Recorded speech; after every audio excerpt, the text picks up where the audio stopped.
Chers amis auditeurs de la Radio Mondiale Adventiste, bonsoir. Ce soir, vous êtes une fois de plus les bienvenus. Radio Mondiale Adventiste, station de Libreville, de la diffusion au baptême, nous continuons avec nos 10 jours de prière. Et aujourd'hui, nous en sommes au 5e. Le thème général pour ces 10 jours de prière, en quête d'un réveil spirituel. Et le verset central se trouve dans le livre de Zacharie, au chapitre 4, le verset 6. Ce texte nous dit ce qui suit. Ce n'est ni par la puissance, ni par la force, mais par mon esprit, dit l'Éternel des armées. Nous vous avons demandé de prendre note des noms de 7 personnes pour lesquelles, ensemble, nous allons prier pendant ces 10 jours de prière. Et nous vous prions de ne pas oublier et de vous souvenir toujours de ces personnes, de prier même en dehors des moments de ce programme. Le sous-thème pour ce soir, c'est spirituel ou charnel. Quelle est la différence? Avec vous, pour la présentation de ce thème, nous aurons ce soir le frère Charles Miyindou. Avant de passer à la présentation de ce thème, nous vous invitons à écouter un air musical.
Demandons d'incliner vos têtes pour un moment de prière.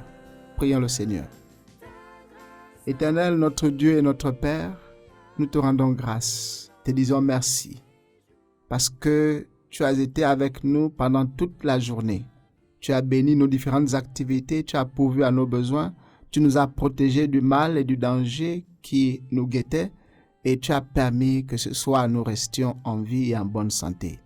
Et que nous puissions être ce soir pour servir tes créatures, ton peuple, afin de les exposer à ta parole. Et aussi pour élever nos voix vers toi, afin d'intercéder les uns pour les autres et pour ton peuple. À cet effet, nous te supplions au nom tout-puissant de Jésus-Christ de pardonner nos iniquités, de nous accorder ton Esprit Saint et de permettre que lui seul conduise ces moments, qu'il inspire chacun d'entre nous. Au nom de Jésus-Christ. Amen. Frère Charles Miyindou, bonsoir. Bonsoir, pasteur. Bienvenue sur ce plateau. Merci. Avec vous, nous continuons donc notre thème en quête d'un réveil spirituel. Et ce soir, nous voulons parler d'un thème crucial, spirituel ou charnel? Quelle est la différence? Déjà, nous voulons, avant d'entrer de jeu, vous rappeler que le texte de base, 1 Corinthiens, le chapitre 2, le verset 16. Or nous avons la pensée de Christ. Qu'en est-il exactement? Vous savez, notre lien avec le ciel est avant tout lié au Saint-Esprit. Et avant de définir les chrétiens spirituels et charnels, nous devons nous rappeler que nous ne parlons pas de pécheurs et de non-pécheurs. Tous, qu'ils soient spirituels ou charnels, sont des pécheurs qui ont besoin d'un sauveur. Notre seule justice vient de lui. Au contraire, le critère d'inclusion dans l'un ou l'autre groupe est notre relation personnelle avec le Saint-Esprit. Dieu déclare que nous ne pouvons pas rompre notre relation avec le Saint-Esprit sans endommager notre lien avec le ciel. Le livre de Matthieu, le chapitre 12, verset 32, en fait foi. Et notre servante du Seigneur, la sœur White, soutient donc cette approche lorsqu'elle dit dans le livre Jésus-Christ à la page 311, je cite, « C'est par l'Esprit que Dieu agit sur le cœur. Rejeter l'Esprit, c'est obstruer l'unique canal par lequel Dieu peut communiquer avec nous. Et cela vaut la peine de le répéter. La seule personne que je devrais évaluer comme spirituelle ou charnelle, c'est moi-même. Dieu peut agir dans d'autres cœurs et n'a pas besoin de moi pour coller des étiquettes sur les autres membres de l'Église. La bonne nouvelle est que si je suis déçu par ce qu'il révèle dans mon cœur, il peut changer mon cœur dès aujourd'hui. Et je voudrais aussi ici mettre une emphase sur le membre d'église spirituelle. La personne spirituelle est un chrétien résolument converti. Bien que né pécheur, il est appelé spirituel parce qu'il entretient une relation vivante et croissante avec le Saint-Esprit. L'apôtre Paul écrit ceci. L'homme spirituel, au contraire, juge de tout, et il n'est lui-même jugé par personne. Car qui a connu la pensée du Seigneur pour l'instruire? Or nous avons la pensée de Christ. 1 Corinthiens 2, versets 15 à 16. Jésus est le centre de la vie spirituelle de l'individu. Il règne dans son cœur et détermine ses priorités. La personne spirituelle s'est complètement engagée envers Jésus et demande continuellement le Saint-Esprit, comme l'illustre le livre de Luc, le chapitre 11, le verset 13. Dans le contexte de la Odyssée, la personne spirituelle pourrait être caractérisée comme bouillon, selon Apocalypse 13, verset 15.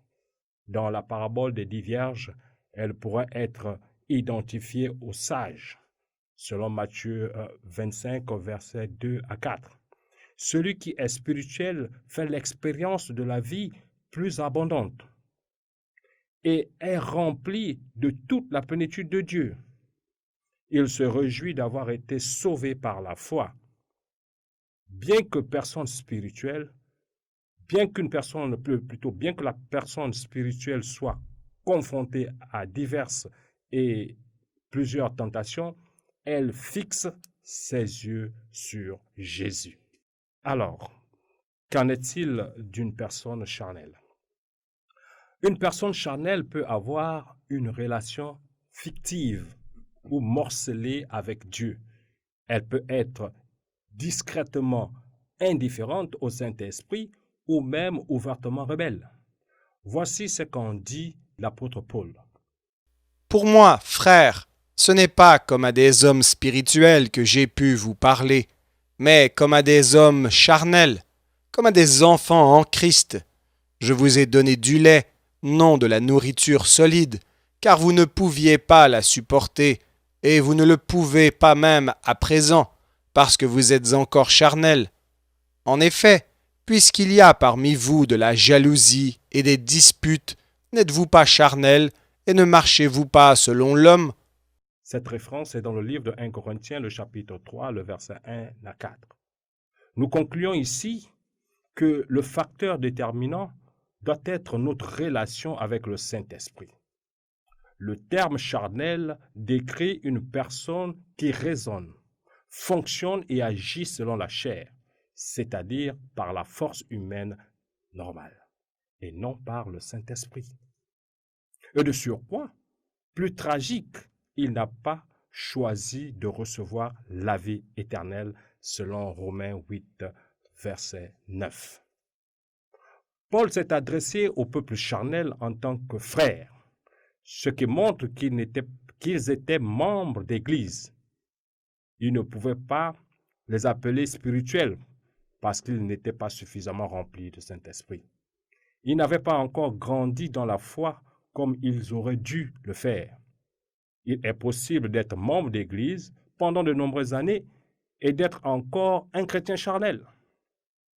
On peut avoir la connaissance biblique et n'avoir pas encore atteint la maturité spirituelle. De nombreux chrétiens charnels ressentent une insatisfaction, une déception ou une absence de but réel dans leur vie spirituelle. Certains sont apathiques et disent « Nous ne sommes que des pécheurs, nous ne pouvons rien y faire ». D'autres chrétiens charnels sont enthousiastes et actifs, peut-être fiers de leur position importante dans l'Église. Malheureusement, Jésus dit « Plusieurs me diront en ce jour-là, « Seigneur, Seigneur, n'avons-nous pas prophétisé par ton nom ? N'avons-nous pas chassé des démons par ton nom ? Et n'avons-nous pas fait beaucoup de miracles par ton nom ? Alors je leur dirai ouvertement, je ne vous ai jamais connus. Retirez-vous de moi, vous qui commettez l'iniquité. » Ce texte est dans le livre de Matthieu, le chapitre 7, versets 22 à 23. Quel était le problème? Ils n'avaient aucune relation personnelle avec Jésus et aucun lien avec le Saint-Esprit. Si vous trouvez que vous êtes un chrétien charnel en ce moment, prenez courage. Vous avez la possibilité de recommencer une nouvelle vie dès maintenant. De nombreux chrétiens charnels sont dans cette situation sans le savoir.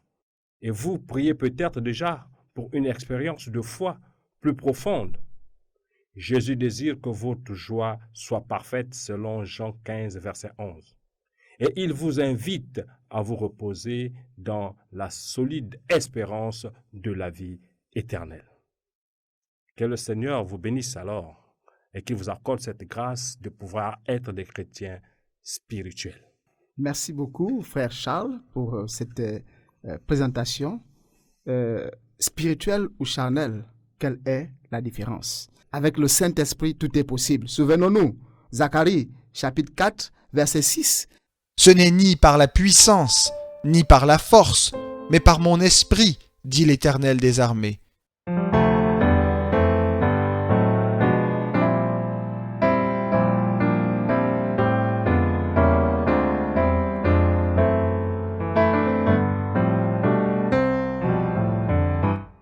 Jésus, mon espérance, Jésus, mon seul trésor, je mets ma confiance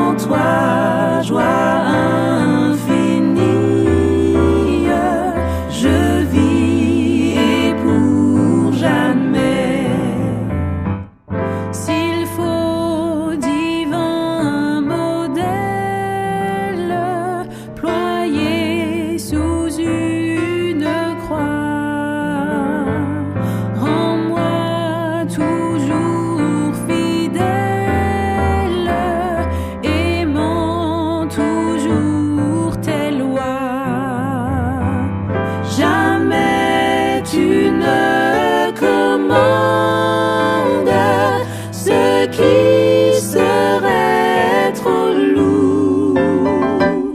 Toujours quand tu demandes, ta main donne en retour. Je veux dans ta lumière marcher le cœur joyeux, montant de la poussière. Bien, après ce moment de louange, nous allons, avec le frère Charles, présenter nos remerciements au Seigneur et élever nos louanges vers lui. Nous allons lui remercier pour les bénédictions de chaque jour. Frère Charles. Prions. Tendre Père Céleste, nous te bénissons et te rendons gloire parce que tu es Dieu. Grandement merci Seigneur parce que tu as institué ces 10 jours de prière pour commencer cette année afin de nous galvaniser dans la prière et nous mettre en relation profonde avec toi. Amen. Nous voulons, Père, te dire grandement merci, Merci, pour tes Seigneur. bienfaits. Parce que tu es celui-là qui nous a accordé le souffle de vie. Tu es celui-là qui nous a accordé le manger. Tu es celui-là qui nous a accordé le boire. Nous voulons te louer du haut des cieux où tu te trouves parce que tu es celui-là qui ne cesse de pouvoir prendre soin de nous chaque jour. Amen. Et nous voulons, Seigneur, te dire grandement merci encore, Seigneur. Seigneur, parce que la santé est celle-là qui est ton partage pour nous, Seigneur. Sans elle, nous ne pouvons pas nous retrouver là où nous sommes en ce moment, Seigneur. Grandement merci, Père, parce que tu as permis aussi que nous arrivons ici en toute sécurité et en toute quiétude. Merci, Alors Seigneur. que nous avons traité de ce sujet, Seigneur, nous voulons te dire grandement merci parce que nous croyons qu'il a touché les cœurs de plus d'un. Et nous voulons grandement encore t'élever parce que tu es Dieu. Sois loué du haut des cieux où tu es. C'est au nom de Jésus-Christ que nous venons de prier. Amen. Amen. À présent, nous voulons avoir une session de prière pour intercéder en faveur de notre Église. Prions pour demander à Dieu de bénir chaque effort que l'Église fournit à travers ses membres, à travers ses dirigeants au niveau local, au niveau régional et au niveau mondial. Prions pour les défis de l'Église, prions pour la mission de l'Église, prions que l'Église soit une Église triomphante, une Église vainqueur, une Église qui conduit les âmes vers la vie éternelle. Une Église qui soit un instrument pour éclairer la nation, pour proclamer la vérité. Prions ensemble. Éternel, notre Dieu et notre Père, une fois de plus, nous voulons te dire merci parce que tu as vu que nous étions dans les ténèbres, plongés dans la perdition et tu nous as appelés de cette perdition, de ces ténèbres pour nous conduire à ton admirable lumière. Et tu as fait de nous tes enfants, nés non selon la chair, mais selon ta volonté, selon ton esprit. Et tu as fait de nous les membres du corps de Jésus-Christ. Et chaque jour, tu fais de nous tes instruments pour éclairer le monde, pour proclamer la vérité. Bénis donc tous les efforts fournis et consentis dans ce sens au nom de Jésus-Christ Tout-Puissant. Par les membres de l'Église, par les dirigeants et inspire-leur davantage des méthodes pour accomplir la mission que tu as assignée à ton Église, de faire de toutes les nations des disciples en les baptisant au nom du Père, du Fils et du Saint-Esprit, et à enseigner à chacun d'entre eux ce que tu nous as transmis. S'il te plaît, Père, permets que par ta grâce divine, tous les défis auxquels nous faisons face, nous puissions avoir la victoire sur ces défis au nom de Jésus-Christ. Permets que tous les projets qui sont les nôtres voient leur réalisation, car à toi appartiennent l'or et l'argent. Permets que ton Église soit ton instrument dans nos pays, dans notre nation, le Gabon, pour éclairer la nation, pour proclamer la vérité, pour que par ta grâce, il y ait l'équité, qu'il y ait la justice, qu'il y ait l'amour, qu'il y ait la paix, qu'il y ait la joie et qu'il y ait l'harmonie. Et qu'à chaque fois que les autorités prennent les décisions, que ton esprit les inspire pour le bien-être de ce peuple.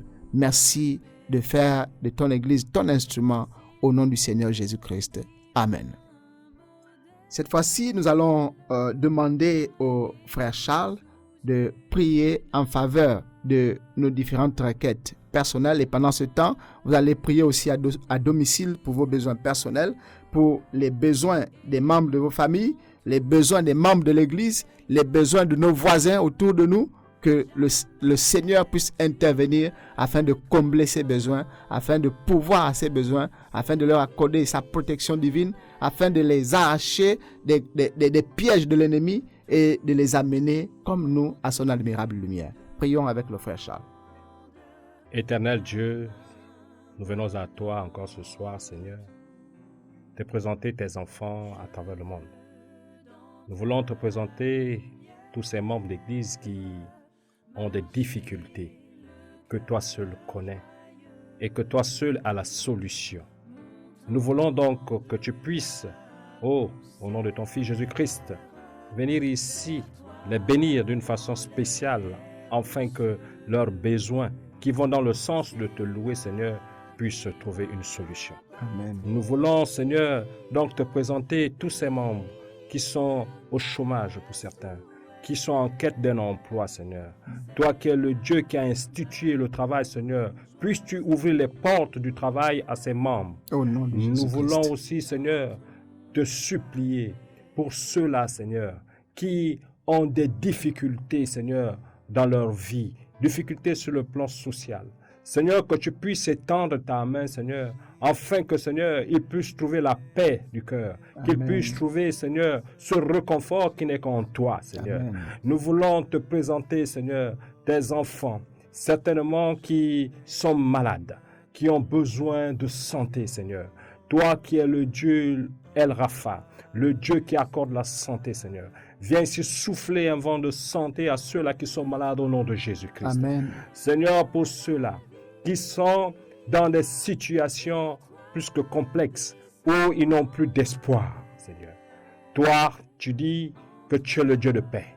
Viens ici assurer la paix à ceux-là qui ont un cœur meurtri.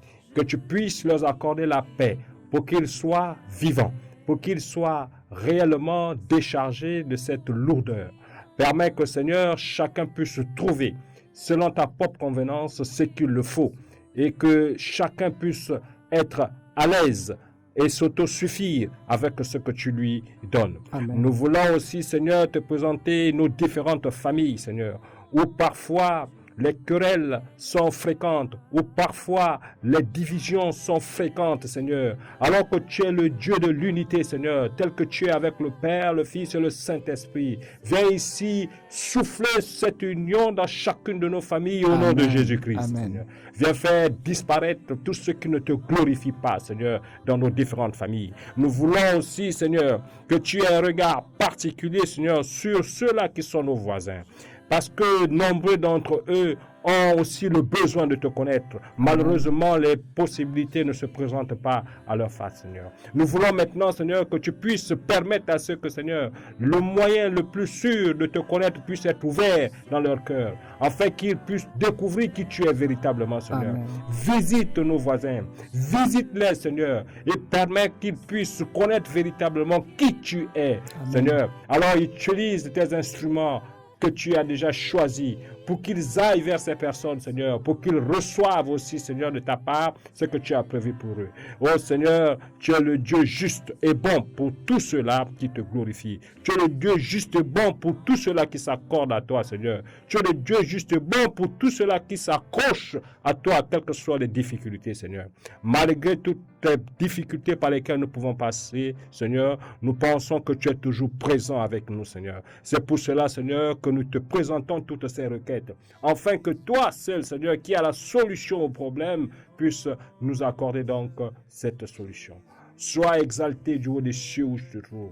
Sois magnifié, Seigneur, dans l'excellence là où tu es dans le ciel, Seigneur. Alors qu'en ce moment, tu es en train de faire un travail extraordinaire dans le lieu très saint, pour la confession des péchés de tes enfants et surtout, Seigneur, pour la purification de ces péchés, Seigneur. Nous voulons, Seigneur, que nous soyons, Seigneur, dans cette marge pour que nos péchés puissent être aussi pardonnés et que, Seigneur, ce besoin pressant de pouvoir te voir revenir puisse être notre partage au nom de Jésus-Christ. Amen. Amen. Amen. Nous allons rentrer dans la dernière phase, dans la dernière session de prière.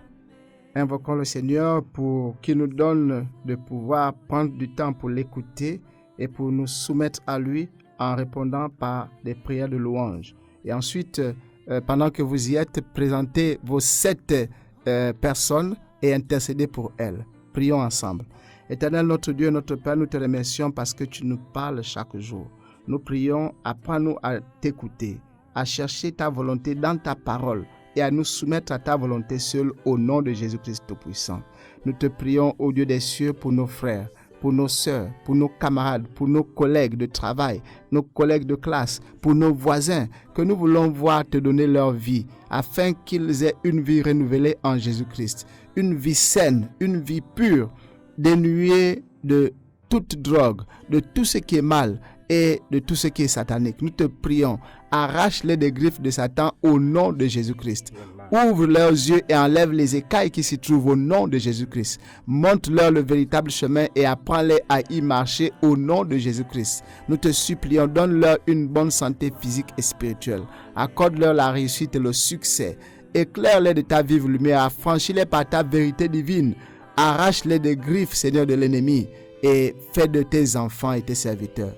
Nous te supplions, ô Père, entends les prières de tes enfants qui comptent les noms de leurs proches et des personnes chères et exauce-les pour ta seule gloire. Merci de nous exaucer ainsi, que la gloire et l'honneur te soient rendus au nom du Seigneur Jésus-Christ. Amen. Amen. Merci. Nous allons clôturer avec la prière finale du frère Charles. J'aimerais tout simplement nous rappeler que nous sommes dans nos 10 jours de prière avec le thème « En quête d'un réveil spirituel ». Ce soir, nous avons étudié charnel, spirituel ou charnel. Quelle est la différence? Et demain, nous aurons un autre thème. Que le Seigneur vous conduise. Continuez d'intercéder pour les 7 personnes que vous voulez voir donner leur vie à Jésus-Christ. Et nous allons nous retrouver demain par la grâce de Dieu sur la radio mondiale adventiste, station de Libreville, de la diffusion au baptême. Avec vous, la prière finale du frère Charles Mihindo. Éternel Dieu, nous te bénissons, nous te rendons encore gloire et honneur parce que tu as été celui-là qui a été avec nous pendant tous ces moments. Nous voulons te dire grandement merci, Seigneur, pour l'inspiration du Saint-Esprit que tu nous as accordé. Nous voulons te dire grandement merci parce que nous croyons que au travers du sermon de ce soir, Seigneur, tu as touché le cœur de plus d'un parmi nous, Seigneur. Alors que tu nous invites à être des chrétiens spirituels, Seigneur, nous te supplions une fois de plus, comme je le dis dans ta parole, Seigneur, de nous accorder le Saint-Esprit, sans lequel nous ne pouvons pas être véritablement des chrétiens spirituels. Nous voulons te dire encore une fois de plus et te supplier, Seigneur, d'enlever toute querelle, Seigneur, entre nous. D'enlever en nous, Seigneur, toute division, toute haine, toute envie, tout ce qui ne te glorifie pas et nous empêche d'être véritablement des chrétiens spirituels, Seigneur. Viens ici ôter cet esprit charnel qui vit en nous alors que nous n'accomplissons pas véritablement ce que tu voudrais que nous puissions faire. Nous voulons, Seigneur, que toi seul, Seigneur, qui guide ton Église, qui est au contrôle et qui est à la barque de ton Église, Seigneur, puisse nous conduire selon tes propres voies. Enlève en nous, Seigneur, cet esprit d'égoïste qui est encore en nous, Seigneur, qui nous empêche de pouvoir marcher selon ta propre volonté, Seigneur. Viens ici, Seigneur, nous accorder ta grâce et surtout, Seigneur, que tu nous permettes de marcher selon les voies et selon les voies de ton Esprit Saint. Accorde-nous encore ton Saint-Esprit parce que nous en avons plus que besoin pour sortir de cet état charnel qui nous habite. Et nous voulons, Seigneur, ressembler, Seigneur, à cette évaluation que tu as faite dans le livre d'Apocalypse, le chapitre 3, verset 15, sur ton église de la Odyssée, Seigneur, que nous soyons bouillants. Et que cet esprit puisse nous amener, Seigneur, à amener à terme cette mission qui est la nôtre. Sois encore exalté là où tu es parce que nous savons que tu vas nous accorder de cet esprit. En Jésus-Christ, nous avons prié. Amen. Amen. Merci beaucoup, frère Charles. Merci. Que le Seigneur vous conduise alors que vous rentrez chez vous. Merci. Chers auditeurs, à nous revoir demain sur la radio mondiale adventiste, station de Libreville, de la diffusion au baptême. Dieu vous bénisse.